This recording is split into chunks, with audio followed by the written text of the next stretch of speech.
Well, when one reads about this orchestra, one finds it was created by some very important person who happened to know all these amazing composers right at the beginning of the 20th century. So that kind of genetic knowing Debussy, knowing Stravinsky, knowing Ravel, it's, although we don't know them, there's something about this orchestra that you take the history with you on this thing. Secondly, the language of the orchestra is still French. French seems to me a language where, again, it's very full of parfum. You know, it's perfumed. It's about how do we move air molecules.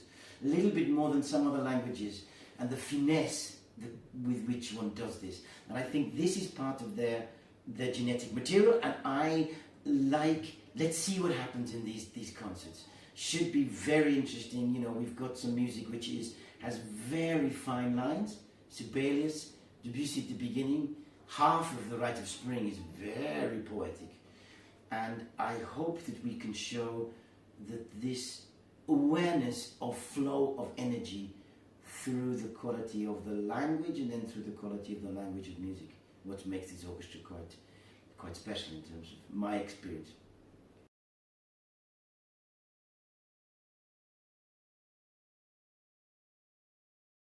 First of all, it was a huge scandal, wasn't it?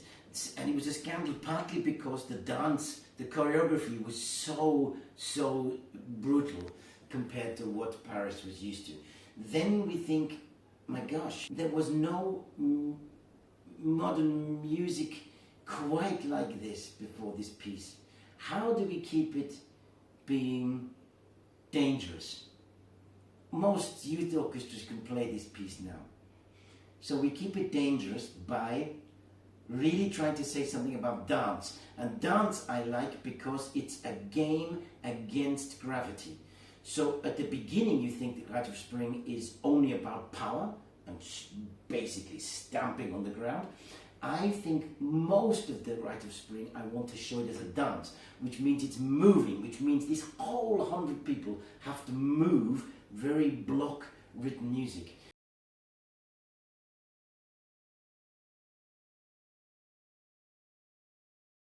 I won't conduct by heart tonight because the program is quite tricky actually, with a lot of variables. I can conduct this by heart. I've done it 3 times by heart, and what I wanted to do was to avoid the idea of it becoming a game of mathematics in the head.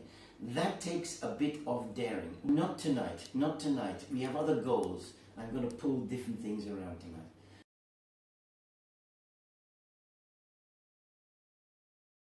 I've always thought everybody on the planet knows the power of music. It's only a question of which music. They know that music changes them, and they know that music changes them always for the better. Music can't change you for the worst. So if you're feeling upset or if there's something horrible going on in life, music will help to heal it. So I generally and genuinely think that our job, and especially what we call this classical music, because classical music doesn't make any sense, this word, to me. All it means is 100 people are going to tell you a story at the same time, and the power of 100 humans telling us a story through a music which has no words, it's only suggestion. I think that reaches really to the heart, and I think that we will make the world a better place at the end of these concerts.